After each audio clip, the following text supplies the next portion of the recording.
wiped the sweat from her forehead as she lifted another cargo container onto the loading platform, her muscles aching from 12 hours of non-stop work at New Geneva Station's bustling freight terminal. The massive space station served as the galaxy's primary trade hub, where hundreds of alien species conducted business worth more credits than most planets could imagine. Anna had been working here for 3 years, ever since her husband died in a mining accident on Titan 7, leaving her alone with their son. Then she checked her wrist display, and her heart jumped. Only 15 minutes left on her shift. That meant she could rush home to see Ben before his evening therapy session. Despite her exhaustion, she moved faster, knowing that every minute with her son was precious. From the elevated observation deck of Terminal Bay 12, Lyra Caney watched the human porter with growing fascination. The Alteran billionaire had arrived that morning to finalize the acquisition of 3 major shipping companies, but something about this particular human had caught her attention. Alteran stood nearly 8 feet tall, with silver-blue skin, and elongated limbs that moved with calculated precision. Everything about their species screamed efficiency and cold logic. Madame Kane, the Terran Shipping Consortium representatives are waiting in Conference Room Alpha. Her assistant informed her through their neural link. Lyra barely acknowledged the message, her violet eyes fixed on Anna below. She had observed hundreds of species during her business dealings across the galaxy, but humans always puzzled her with their seemingly irrational behavior. This particular human appeared to be pushing herself beyond reasonable physical limits. And for what purpose? Anna finished loading the last container and practically ran toward the exit. Lyra found herself following at a distance, her long strides easily keeping pace with the smaller human's urgent movements. They moved through the station's residential sector, past the gleaming towers where wealthy traders lived, into the cramped quarters designated for service workers. The human stopped at a modest apartment unit and pressed her palm to the door scanner. Through the transparent aluminum windows, Lyra could see a small child sitting in what appeared to be some kind of mobility assistance device. The child's movements seemed limited, his head tilted at an unusual angle. "Ben, I'm home," Anna called out as she entered the apartment. Lyra positioned herself where she could observe without being detected. What she witnessed next completely contradicted everything she understood about logical behavior. Instead of showing frustration or resentment toward the obviously disabled child, Anna's entire demeanor transformed. Her exhaustion seemed to vanish, replaced by genuine joy and tenderness. Anna knelt beside her son's chair and began speaking to him in soft, encouraging tones. "How was your day, sweetheart? Did you work on your drawings while I was gone?" The child, Ben, responded with slurred speech that Lyra's universal translator struggled to process. However, Anna understood perfectly, nodding and smiling as if her son had delivered the most eloquent speech in the galaxy. She helped him drink water from a specially designed cup and began performing what appeared to be physical therapy exercises with his arms and legs. According to Alteran medical knowledge, this offspring displays clear indicators of genetic deficiency, Lyra thought to herself. The logical response would be to place it in institutional care and focus resources on productive endeavors. Yet Anna continued her devoted care, reading to Ben from a digital tablet while simultaneously preparing his evening meal. The child's eyes, though his body was limited, showed remarkable intelligence and awareness. He seemed to understand every word his mother spoke, and even attempted to contribute to their conversation despite his speech difficulties. Lyra checked the time. Anna had been working for over 14 hours, yet she showed no signs of wanting to rest. Instead, she was now helping Ben with what appeared to be homework, patiently explaining concepts and encouraging his efforts. The scene was simultaneously fascinating and incomprehensible to the Alteran observer, Madame Kane. Her assistant's voice interrupted through the neural link again. "The acquisition contracts require your immediate attention. Postpone all meetings." Lyra responded curtly. "I have other matters requiring investigation." She continued watching as Anna helped Ben transfer from his chair to his bed. The process was clearly exhausting for the human woman, requiring careful positioning and multiple adjustments to ensure her son's comfort. Yet she performed each action with infinite patience, never showing a trace of impatience or frustration. As Ben settled into bed, Anna began telling him a story. not from a book or digital device, but an original tale about brave explorers discovering new worlds. Her voice was animated and full of emotion, bringing the characters to life for her son's benefit. Ben's face lit up with wonder and excitement, his limited movements becoming more pronounced as he reacted to the story's adventures. Lyra found herself drawn into the narrative despite her initial skepticism. The human woman possessed remarkable creativity, weaving together themes of courage, friendship, and discovery in ways that even made the pragmatic Alteran consider new possibilities. This was not the behavior of a species known for efficiency and logic. This was something entirely different. When the story ended, Anna kissed her son's forehead and whispered words of love and encouragement. Ben's eyes were heavy with sleep, but he managed to tell his mother he loved her too. The simple exchange carried emotional weight that Lyra had never witnessed in her own species' interactions. Anna dimmed the lights and quietly left Ben's room. Lyra expected the human to finally rest, but instead Anna moved to a small desk and began studying what appeared to be medical texts and research papers. She was researching her son's condition, looking for new treatments or therapies that might help him. "This is completely illogical," Lyra muttered to herself. "She expends enormous energy on an offspring that cannot contribute to society's advancement, yet something about Anna's dedication intrigued her. In Alteran society, such behavior would be classified as a mental disorder requiring immediate treatment. Resources were allocated based on productive potential, and individuals who could not contribute were efficiently removed from the population. But watching Anna work tirelessly for her son's benefit, Lyra began to question whether the Alteran approach was truly superior. This human woman displayed a form of strength that had nothing to do with physical prowess or intellectual achievement. She was fighting against seemingly impossible odds with nothing but determination and love. As the station's artificial night cycle began, Anna finally allowed herself a few minutes of rest.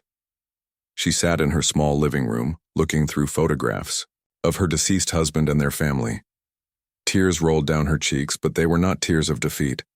They were tears of someone who had lost much but refused to surrender what remained. Lyra retreated to her luxury suite, her mind racing with questions. Everything about Anna's behavior contradicted Alteran understanding of rational decision-making, yet there was something undeniably powerful about the human woman's unwavering commitment to her child. Perhaps, Lyra thought as she gazed out at the stars. There are forms of strength that cannot be measured in credits or genetic perfection. 3 days had passed since Lyra first observed Anna's puzzling behavior, and the Alteran billionaire found herself completely abandoning her original business agenda. Instead of finalizing shipping contracts worth billions of credits, she had spent every available moment studying the human porter and her disabled son. Her corporate advisors were growing concerned about the delays, but Lyra couldn't shake her fascination with what she had witnessed. Using her vast resources and connections, Lyra began conducting a thorough investigation into Anna's life. What she discovered challenged everything she thought she understood about human nature and logical decision-making. Anna worked not one job but 4 different positions across New Geneva Station: porter in the morning, data entry clerk during midday, cafeteria server in the evening, and cleaning crew during the night shift. She averages 18 hours of work daily, Lyra's private investigator reported through encrypted channels. Her total income barely covers basic living expenses and her son's medical treatments. Lyra studied the financial records with growing disbelief. Anna earned less in a full year than Lyra spent on a single business lunch. Yet somehow the human woman managed to pay for specialized medical equipment, therapy sessions, educational materials, and experimental treatments that weren't covered by the station's basic healthcare system.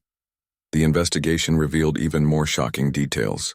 Anna had sold everything of value she owned, including her deceased husband's military service medals, family heirlooms, and even her own wedding ring, to fund Ben's care.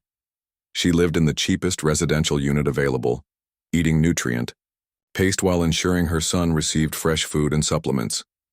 According to medical records, the child's condition is considered terminal by human standards, the investigator continued. Doctors have repeatedly advised institutional care as the most practical solution, Lyra accessed Ben's medical files through her corporate networks. The 7-year-old boy suffered from a rare neurological disorder that affected his motor functions and speech capabilities. Human doctors classified his condition as incompatible with independent living and predicted a shortened lifespan with declining quality of life. Yet Anna had rejected every recommendation for institutional care. Instead, she researched cutting-edge treatments, consulted with specialists across the galaxy, and even learned advanced medical techniques to provide care herself. The human woman had somehow acquired knowledge that rivaled trained medical professionals. On the 4th day of observation, Lyra positioned herself to witness Anna's daily routine more closely. She watched as the human woman completed her morning porter shift, then rushed to Ben's school for a meeting with his teachers. The conversation was heated, with frustrated educators explaining why Ben couldn't participate in standard learning activities. His condition prevents him from keeping up with other students, one teacher insisted. He would be better served in a specialized facility where expectations are more realistic. Anna's response revealed a fierce protective instinct that surprised even Lyra. "My son understands everything you teach, even if he can't express it the same way other children do. He deserves the same opportunities as any other student." The teachers remained skeptical, but Anna refused to back down. She volunteered to stay after classes to help Ben with assignments, arranged for modified testing procedures, and even provided additional tutoring at home. Her determination was absolute and unwavering. Lyra followed Anna to her afternoon job at the data processing center. Even while performing routine data entry, Anna used her break time to research Ben's condition and correspond with medical experts across the galaxy.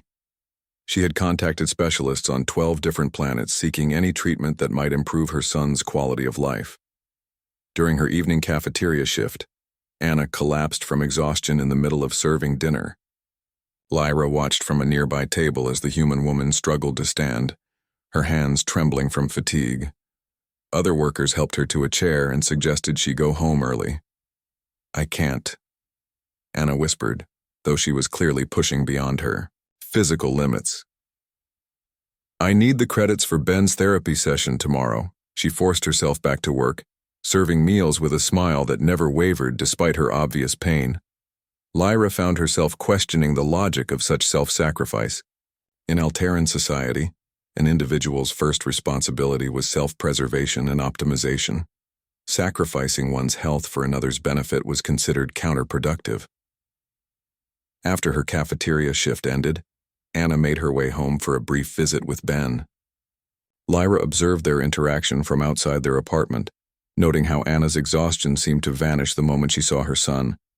They worked together on his homework, practiced his speech therapy exercises, and shared a simple meal. "Mama, are you tired?" Ben asked in his halting speech. Anna smiled and brushed his hair gently. "Never too tired for you, sweetheart. Besides, we have important work to do tonight." She was referring to their evening art project. Despite his limited motor control, Ben had shown remarkable artistic ability. Anna had modified drawing tools and created adaptive techniques that allowed her son to express his creativity. Together, they worked on a painting of distant stars and alien worlds. Lyra studied the artwork through the window and felt genuine surprise. Ben's paintings displayed sophisticated understanding of color, composition, and perspective. His unique neurological condition seemed to give him a different way of seeing and interpreting visual information. What human doctors labeled as deficiency might actually be a form of enhanced perception. As Ben worked on his art, Anna began her night shift cleaning duties. Lyra followed her through the station's corridors, watching as the human woman scrubbed floors and emptied waste containers. Even during this mundane work, Anna carried a tablet displaying medical research papers, studying during every brief moment of rest. Near dawn, Anna returned home to find Ben having a seizure. Lyra watched in fascination as the human woman immediately implemented emergency medical protocols with the skill of a trained professional. She administered medication, monitored vital signs, and provided comfort until the episode passed. "It's okay, Ben," Anna whispered as her son recovered. "Mama's here and everything will be all right." Ben looked up at his mother with complete trust and love.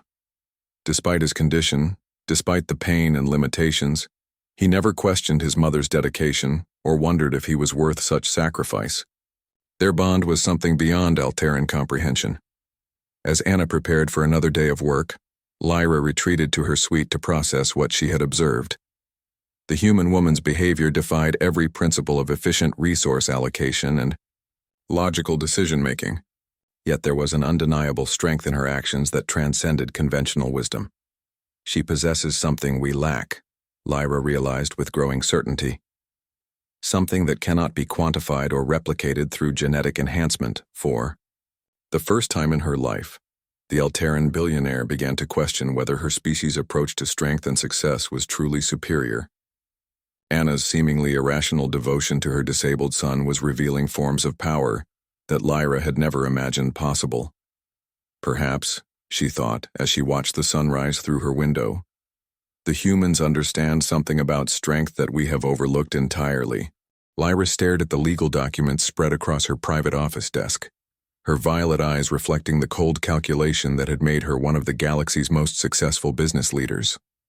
After a week of observing Anna's incomprehensible devotion to her disabled son, the Alteran billionaire had reached a decision that would either validate her species' worldview or shatter it completely. She would test the human woman's true nature with an offer no rational being could refuse. "Are you certain about this course of action, Madam Kane?" her chief legal advisor questioned through their neural link. The financial commitment involved exceeds the GDP of several minor planets. Lyra's expression remained impassive as she reviewed the contract one final time. "Execute the arrangement exactly as specified. I want to understand what drives this humans' seemingly irrational behavior, and this test will reveal her true motivations." The contract was elegantly simple, yet devastating in its implications. Anna would receive 50 million credits, enough to live in luxury for multiple lifetimes. But with one non-negotiable condition: she must immediately surrender custody of Ben to a specialized care facility and agree to never see or contact him again. The payment would be structured to ensure she could never use the money to regain custody or influence his care. Within hours, Lyra's legal team had arranged for the contract to be delivered to Anna through seemingly legitimate channels. A fictitious charitable foundation, backed by very real financial guarantees, would present the offer as a humanitarian gesture designed to ensure Ben received the best possible care while securing Anna's future. Lyra positioned herself in a nearby cafe when the legal representative arrived at Anna's apartment. Through advanced surveillance equipment, she could monitor the entire conversation. Her heart rate increased with anticipation. This moment would either confirm her suspicions about human selfishness or reveal something that contradicted everything Alterans believed about rational behavior. Anna opened her apartment door to find a well-dressed woman holding official documents and a financial verification device. "Miss Anna, my name is Patricia Wells from the Galactic Children's Welfare Foundation. I have an extraordinary opportunity that could change your life completely." The representative explained the offer with professional precision. "Our foundation has identified your son as a candidate for our premium care program. We would provide him with the finest medical treatment, educational resources, and living conditions available anywhere in the galaxy." Anna listened carefully, her tired eyes showing cautious interest. After years of struggling to provide adequate care for Ben, the promise of unlimited medical resources was undeniably appealing. "The program covers all expenses indefinitely," Patricia continued. "Additionally, in recognition of your sacrifices, the Foundation would provide you with a settlement of 50 million credits, enough to ensure you never have financial concerns again." Anna's hands trembled slightly as she examined the financial verification. More money than she had ever imagined, combined with the promise that Ben would receive care she could never afford. On the surface, it seemed like the answer to all her prayers. "There is one requirement," Patricia added, her tone becoming more formal. "To ensure Ben's complete integration into the program, you would need to relinquish all parental rights and agree to no future contact. Our research shows that maintaining family connections can interfere with patients' adaptation to institutional care." The words hit Anna like a physical blow. Lyra watched through her surveillance equipment as the human woman's face went through a series of emotions: shock, consideration, anguish, and finally something that resembled steel-hard determination. "You want me to abandon my son?" Anna said, quietly, her voice carrying an edge that surprised even Lyra. "You're offering me money to walk away from the most important person in my life," Patricia maintained her professional demeanor. "Miss Anna, please consider this rationally. Your son requires specialized care that you cannot provide. This arrangement would ensure he receives optimal treatment while securing your own future." Anna was silent for several long minutes, staring at the contract documents. Lyra leaned forward in her cafe seat, studying every micro-expression on the human woman's face. Surely, when confronted with such an offer, Anna would recognize the logical superiority of accepting. "I've been working 4 jobs for 3 years. Anna finally spoke, her voice growing stronger with each word. "I've sold everything I owned, including my husband's war medals and my mother's jewelry. I sleep 3 hours a night and exist on nutrient paste while making sure Ben has real food." Patricia nodded encouragingly, clearly expecting acceptance. "Exactly why this offer makes perfect sense. You've sacrificed enough and now you can have the life you deserve." Anna's response shattered every assumption Lyra had made about human nature. "The life I deserve is the one where I wake up every morning knowing I'm fighting for my son, where I get to see his smile when he finishes a drawing, hear his laugh when I tell him stories, and hold his hand when he's scared." She handed the contract back without signing it. "My son isn't broken. This universe is broken if it thinks a child's worth is measured by what he can produce, rather than by the fact that he exists and is loved." Patricia pressed harder, clearly following instructions to ensure the test was thorough. "Miss Anna, be practical. Your son will never live independently, never contribute to society in meaningful ways. This offer gives him professional care and gives you freedom." Anna's eyes flashed with something Lyra had never seen in any species, a fierce protective love that transcended rational thought. "Freedom? You think abandoning my child would make me free? Ben doesn't need to contribute to society to have value. He contributes to my life every single day just by being himself." She stood up, her small frame somehow commanding the room. "I don't care if he never walks normally or speaks clearly. I don't care if he needs help with everything for his entire life. He's my son, and I would rather work myself to death caring for him than live in luxury knowing I abandoned him." The legal representative made one final attempt. "Miss Anna, think about what you're refusing. 50 million credits, complete financial security, and the knowledge that your son would receive the best possible care." Anna's response sent shockwaves through Lyra's carefully constructed worldview. The best possible care is being loved unconditionally by someone who will never give up on him. Money can buy medical treatment, but it can't buy what Ben really needs. A mother who believes in him even when the whole galaxy thinks he's worthless. She opened the apartment door. "Thank you for the offer, but my answer is no. Now please leave so I can spend time with my son before my next work shift." Patricia gathered her documents and left, clearly frustrated by the unexpected rejection. Through her surveillance equipment, Lyra watched Anna close the door and lean against it, tears streaming down her face. Not tears of regret, but tears of someone who had just reaffirmed the most important truth in her life. Anna wiped her eyes and walked into Ben's room. "Hey, sweetheart, how's your art project coming along?" Ben looked up from his drawing tablet with a bright smile. "Mama, I'm drawing us flying to the stars together. Do you want to see?" Anna sat beside her son's bed and examined his artwork. Despite his limited motor control, Ben had created a beautiful image of 2 figures soaring through space among colorful nebulae and distant planets. It was a child's vision of adventure and hope. "It's perfect, Ben," Anna whispered, kissing his forehead. "Absolutely perfect." Lyra sat in the cafe for hours after the test concluded, her mind reeling from what she had witnessed. Every principle of Alteran society had been challenged by Anna's decision. The human woman had refused wealth, security, and logic itself in favor of something Alterans considered weakness, emotional attachment to a non-productive individual.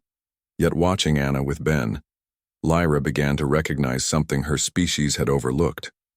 The strength Anna displayed wasn't weakness disguised. It was a form of power that created rather than conquered, that built up rather than eliminated, that found value in existence rather than achievement. She chose love over logic, Lyra realized with growing amazement. And somehow, that choice makes her stronger than any Alteran I've ever known. For the first time in her long life, the billionaire began to question whether her species' pursuit of genetic perfection and efficient resource allocation had cost them something infinitely more valuable, the ability to see worth in those who needed protection, rather than those who could provide it. Perhaps, Lyra thought as she prepared to leave New Geneva Station, the humans possess a form of strength that could teach the entire galaxy what true power really means. Anna's rejection of the 50 million credit offer had left Lyra questioning everything she believed about rational behavior. But the Alteran billionaire wasn't finished with her investigation.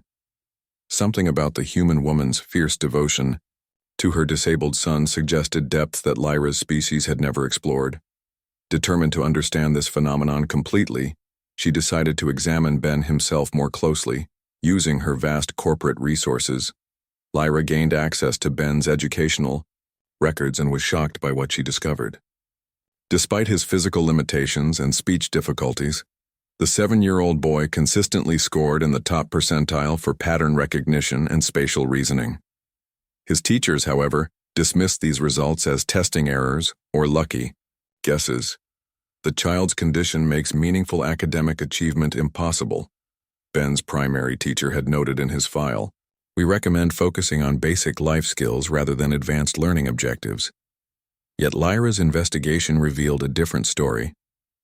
Ben had been creating increasingly complex artwork that demonstrated sophisticated understanding of mathematical principles, color theory, and three-dimensional relationships. His drawings weren't random scribbles but carefully constructed compositions that followed advanced artistic rules. Intrigued by this contradiction, Lyra arranged to observe one of Ben's therapy sessions. She positioned herself in an adjacent room, where she could watch through one-way transparent aluminum, as Anna worked with her son on his daily exercises. What she witnessed challenged every assumption about human cognitive development.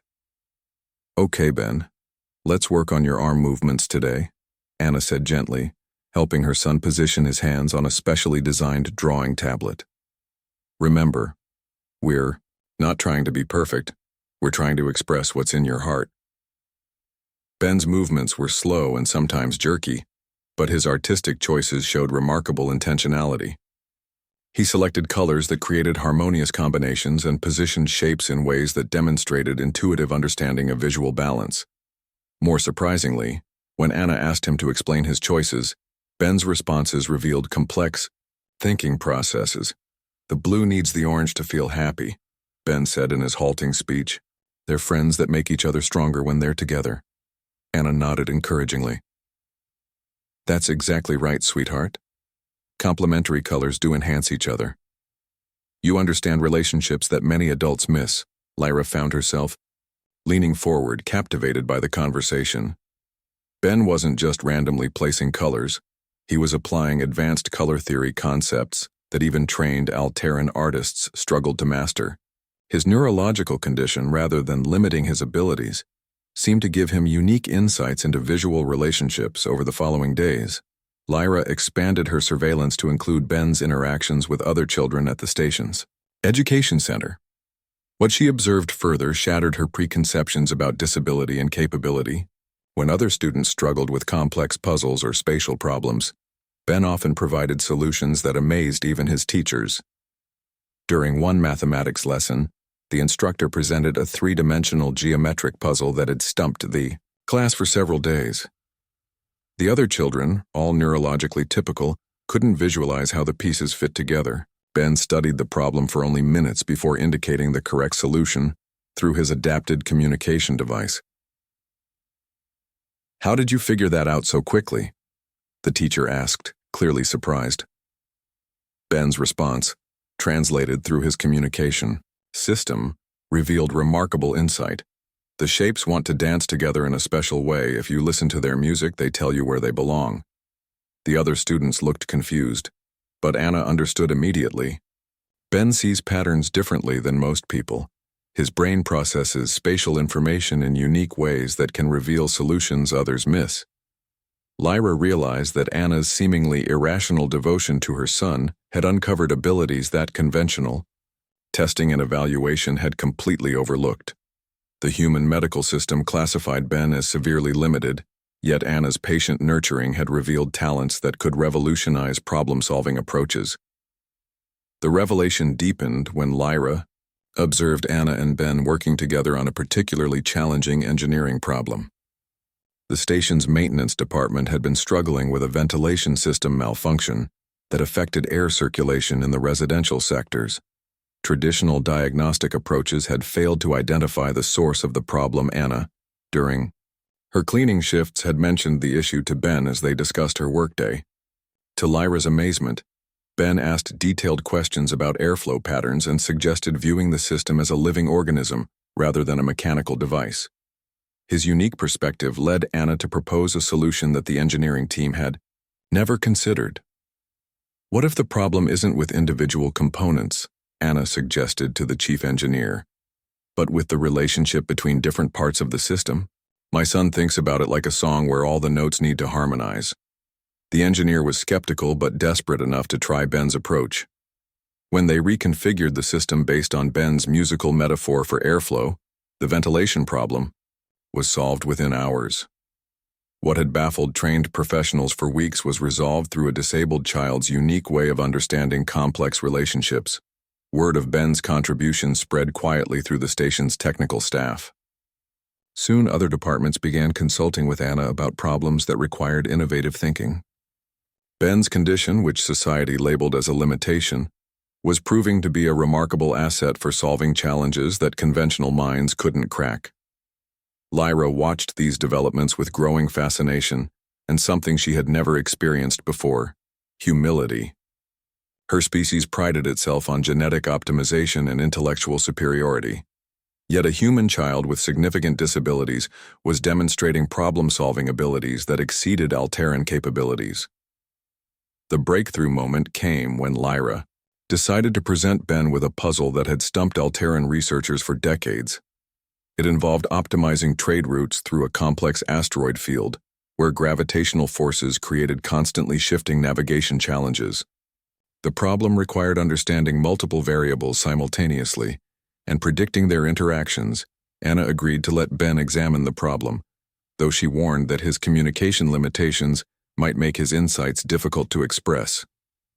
Lyra provided him with adaptive interfaces that could translate his thoughts into visual representations and mathematical models. Ben studied the trade route data for several hours, his eyes showing intense concentration. Finally, he began creating a three-dimensional model using his adapted design tools. What emerged was unlike any solution Alteran scientists had proposed. "He's not thinking of the asteroids as obstacles," Anna explained as she interpreted Ben's work. "He sees them as dance partners that create rhythm patterns. The ships need to move with the music of the gravitational forces rather than fighting against them." Ben's solution involved timing ship movements to harmonize with the natural gravitational rhythms of the asteroid field. Instead of calculating the most direct routes, his approach treated space travel like a complex musical composition, where vessels moved in synchronized patterns that actually reduced fuel consumption and travel time. When Lyra submitted Ben's solution to her corporate research division, the results were extraordinary. Computer simulations showed that his approach could reduce trade route times by 30% while cutting fuel costs in half. The breakthrough would save billions of credits annually and revolutionize interstellar commerce. "This is impossible," her chief scientist reported through encrypted channels. "The solution came from a disabled human child who cannot even speak normally. Our most advanced AI systems never considered this approach." Lyra found herself questioning the fundamental assumptions that had shaped her entire worldview. Alteran. Society was built on the principle that genetic perfection and optimized neural function produce superior capabilities. Yet Ben, with his neurological differences, was solving problems that her species' best minds couldn't handle. She realized that Anna's devoted care hadn't just kept Ben alive. It had nurtured abilities that conventional education would have suppressed or ignored. The human woman's refusal to accept limitations had unlocked potential that existed precisely because of, not despite, her son's differences. That evening, Lyra watched Anna and Ben working together on a new art project. The child was creating a painting of the asteroid field solution, showing ships moving through space like dancers following musical rhythms. His artwork captured concepts that traditional scientific notation couldn't express. Ben sees the universe as alive and interconnected, Anna explained when she noticed Lyra observing from nearby. What others call disabilities, I call different ways of understanding reality. Sometimes the most valuable insights come from minds that work differently than expected. For the first time in her life, Lyra understood that strength and intelligence couldn't be measured by conventional standards. Anna's unconditional love for her son had revealed that diversity of thought, even in forms society labeled as deficits, could be humanity's greatest asset. We have been wrong about everything, Lyra whispered to herself as she watched the mother and son collaborate on their cosmic masterpiece. True advancement comes not from eliminating differences, but from celebrating and nurturing them. Lyra stood before the massive holographic display in her private conference room, surrounded by the most powerful Alterran business leaders in the galaxy. The emergency board meeting she had called would either mark the beginning of a revolutionary transformation or the end of her corporate empire. After witnessing Ben's extraordinary abilities and Anna's unwavering devotion, the billionaire had made a decision that would shock the entire galactic community. Madame Kane, your recent behavior has been highly irregular, the chairman of her corporate board stated through the neural link. You've abandoned 3 major acquisitions, ignored critical contracts worth billions of credits, and now you're proposing something that defies all rational business principles. Lyra's violet eyes remained fixed on the financial projections. Displayed before them, what she was about to announce would liquidate 40% of her business empire, assets worth more than most planets' entire economic output. Her advisors had spent days trying to convince her that such a move would be commercial suicide.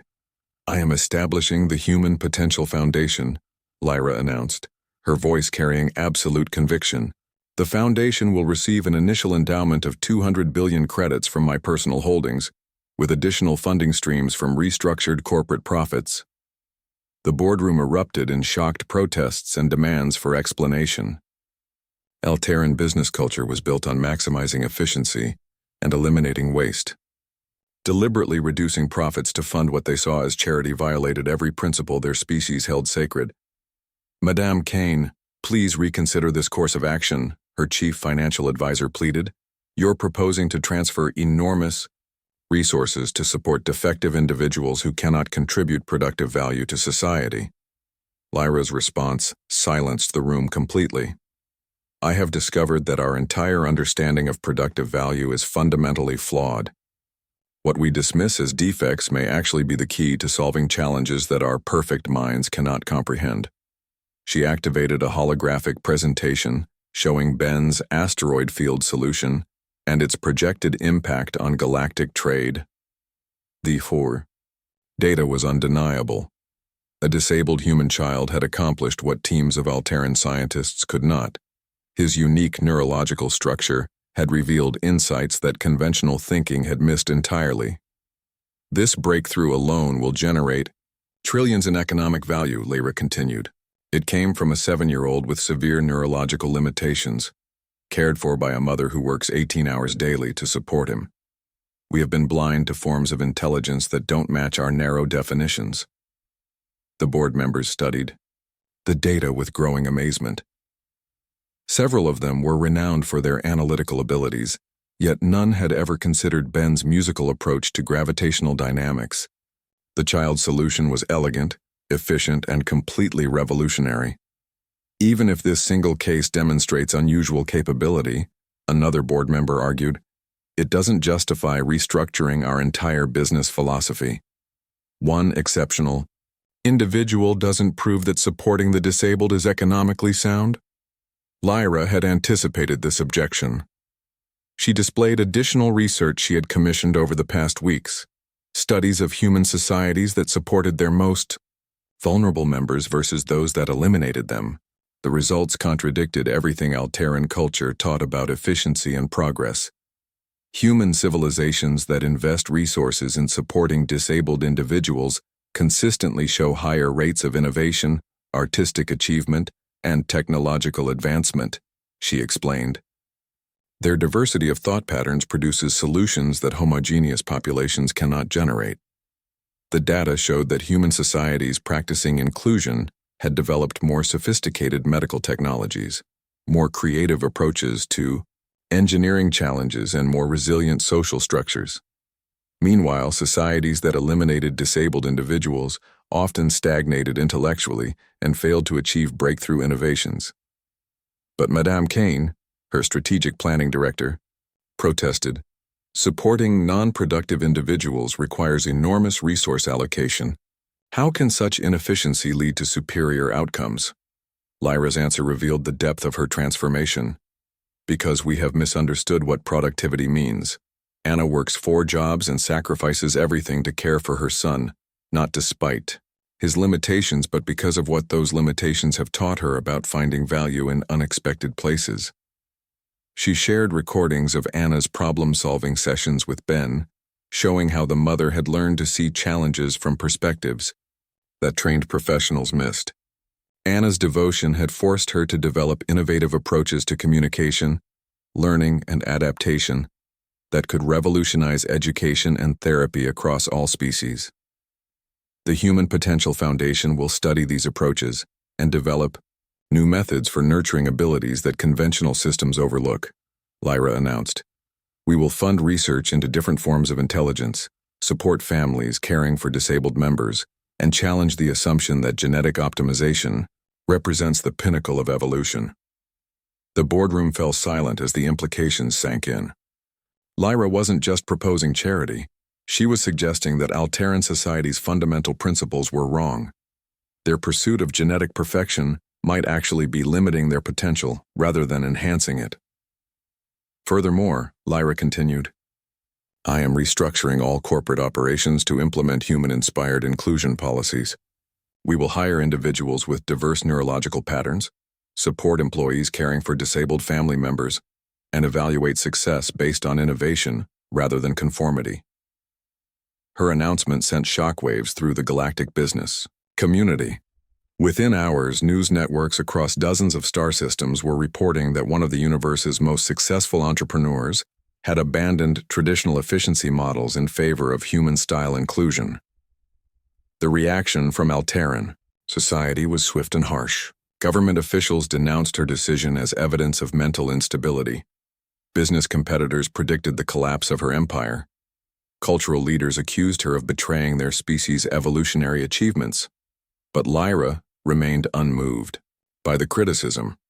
That evening, she made an unprecedented public address that was broadcast across the galaxy. Standing before cameras with quiet dignity, she shared her observations about Anna and Ben with billions of viewers. We measure strength by what we can dominate or eliminate, she told the assembled media. Humans measure it by what they can protect and nurture. I have learned that we have been wrong about what makes a species truly powerful.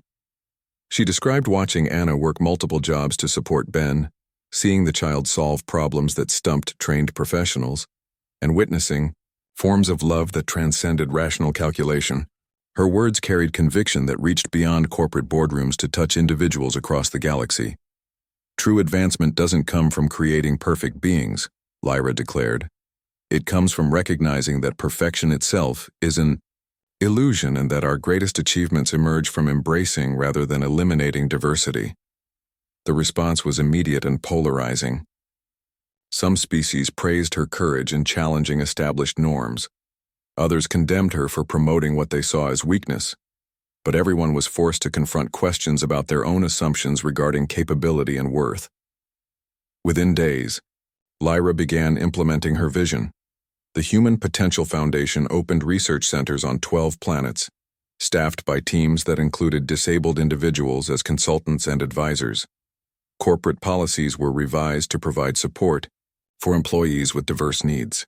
Hiring practices were expanded to value different forms of intelligence. Anna was offered the position of Foundation Director, with Ben serving as Chief Innovation Advisor. For the first time in years, the human woman could focus entirely on nurturing her son's abilities while being compensated fairly for her expertise in adaptive care and alternative learning approaches. "Why are you doing this?" Anna asked during their first official meeting.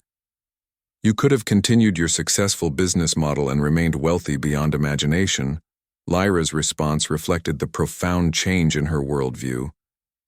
"Because wealth means nothing if it's built on the foundation of discarding those who need protection. Your son taught me that strength isn't about eliminating weakness. It's about transforming what others see as limitations into possibilities." As news of the Foundation's work spread, other species began questioning their own approaches to disability and diversity. Research centers reported unexpected breakthroughs when they included disabled individuals in their problem-solving teams. Educational institutions discovered that adapting for diverse learners improved outcomes for all students.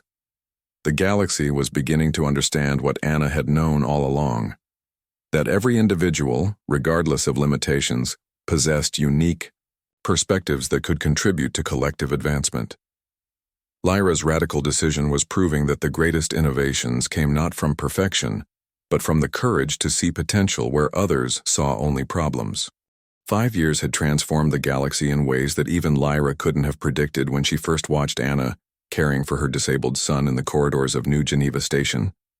The Human Potential Foundation had grown into the largest interstellar research organization, with facilities on over 200 worlds and partnerships with every major species in the galactic community. But the real revolution wasn't in the credits spent or facilities built. It was in how entire civilizations had begun to understand the meaning of strength. Ben, now 12 years old, had become the galaxy's youngest consultant on adaptive problem-solving and innovative thinking. His unique neurological structure continued to reveal solutions to challenges that conventional minds couldn't grasp. The asteroid field navigation system he had designed was now standard across all major shipping lanes, saving billions in fuel costs while reducing travel times by an average of 35%. The pattern song approach has applications beyond space travel, Ben explained to a gathering of interstellar engineers through his advanced communication device. Every complex system has rhythms that can be harmonized rather than fought against.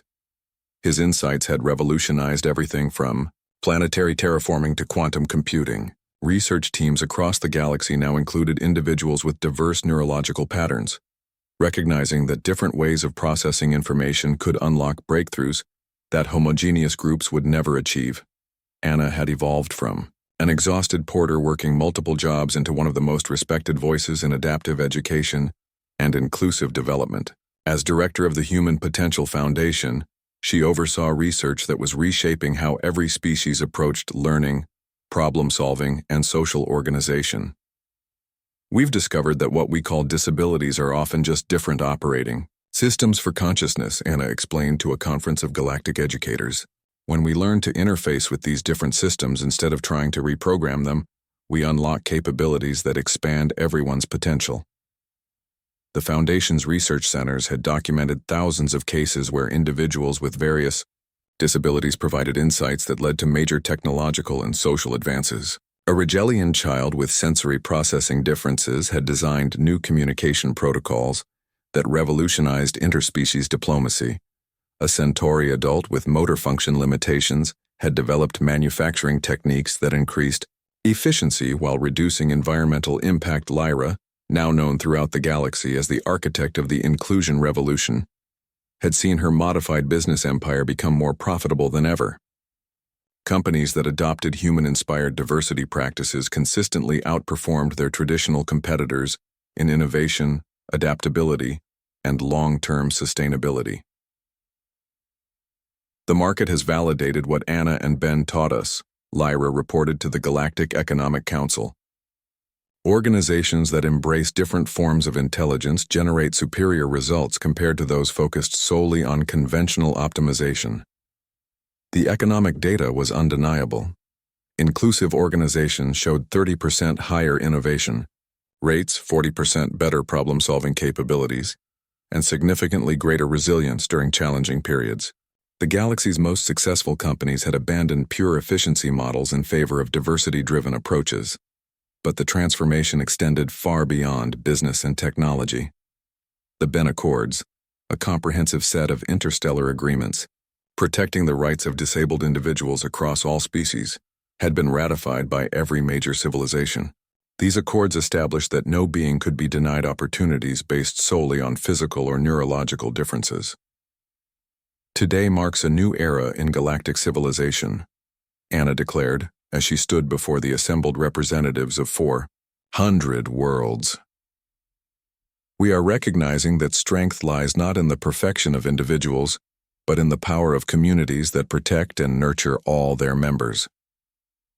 The ceremony marking the Ben Accords ratification was held on New Geneva Station, in the same cargo bay where Lyra had first observed Anna's devotion to her son. Representatives from species that had once practiced genetic elimination now competed to demonstrate their commitment to inclusion and support for disabled citizens. Ben himself served as the primary ambassador for adaptive rights, a position created specifically to ensure that disabled voices remained central to galactic policymaking. His appointment had been unanimous among all participating worlds, recognizing that his unique perspective had contributed more to interstellar progress than many traditional diplomatic efforts. Every being has music inside them, Ben addressed the assembled delegates through his communication system. Some of us play different instruments or use different rhythms, but when we all play together, we create symphonies that no one could make alone. His words were translated into hundreds of languages and broadcast across the galaxy. Children on distant worlds learned about the human boy whose different way of thinking had helped reshape civilization's understanding of capability and worth.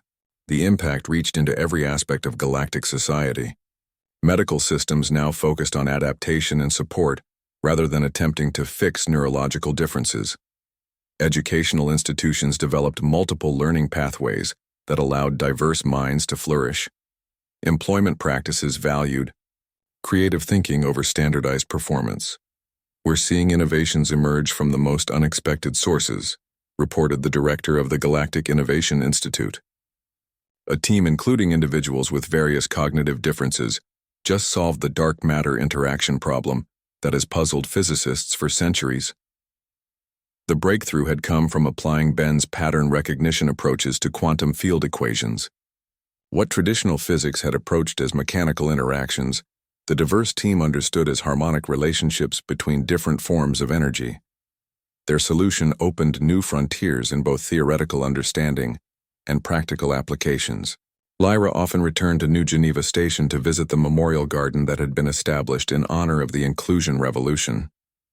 The garden featured artwork created by disabled individuals from across the galaxy, celebrating the beauty that emerged from different ways of experiencing and interpreting reality. None of this would have happened without Anna's refusal to give up on her son, Lyra reflected as she walked among the colorful sculptures and paintings. Her love changed not just Ben's life but the trajectory of galactic civilization. Anna and Ben continued their work at the Foundation's headquarters, now a sprawling complex that welcomed researchers, families, and disabled individuals from every corner of the galaxy. Their daily collaboration had become a model for how support and independence could coexist, showing that caring for someone didn't mean limiting their potential. Mama, I have a new idea for solving the energy distribution problems on the outer rim worlds, Ben announced as they worked together in their shared laboratory. What if we think about power grids like jazz music instead of classical symphonies? Anna smiled at her son's excitement, remembering the years when doctors had told her he would never contribute meaningfully to society. Now his contributions were reshaping multiple worlds and inspiring new approaches to challenges that had seemed insurmountable. Tell me more about this jazz approach, Anna encouraged. How do you see the energy flowing differently? As Ben began, explaining his latest insights using musical metaphors to describe complex engineering concepts, Anna marveled at how far they had traveled from those dark days of exhaustion and desperation. Her decision to reject 50 million credits in exchange for abandoning her son had led to discoveries worth trillions and social changes that would benefit countless generations. The transformation continued to ripple outward as new species encountered the inclusion model and began adapting it to their own societies. Reports arrived daily of civilizations discovering hidden talents among their previously marginalized populations, finding that diversity of thought led to breakthroughs in every field of endeavor. The Human Potential Foundation has requests from 200 new worlds wanting to establish research partnerships. Anna's assistant reported during their weekly planning meeting. The demand for inclusion training programs exceeds our current capacity by over 300%. Anna nodded thoughtfully. Then we'll expand our capacity. Every world that wants to unlock the potential of all its citizens deserves support. In making that transition, the evening sunset through the station's transparent aluminum dome painted the laboratory in warm golden light as Anna and Ben continued their work. Around them, research teams from dozens of species collaborated on projects that would have been impossible under the old models of genetic optimization and efficiency-focused development. "Do you ever regret the path we took?" Anna asked her son as they prepared to end their workday. "Life could have been much simpler if we had accepted conventional limitations." Ben's response carried wisdom that seemed far beyond his 12 years. "Mama, simple isn't always better. We chose the path that let us discover what was possible, rather than accepting what others said was impossible. That choice gave us music that the whole galaxy can hear." As they made their way home through corridors now filled with individuals whose differences were celebrated rather than hidden, Anna reflected on the journey that had brought them to this moment. Her love for one disabled child had become a force that reshaped how an entire galaxy understood strength, potential, and the true meaning of progress.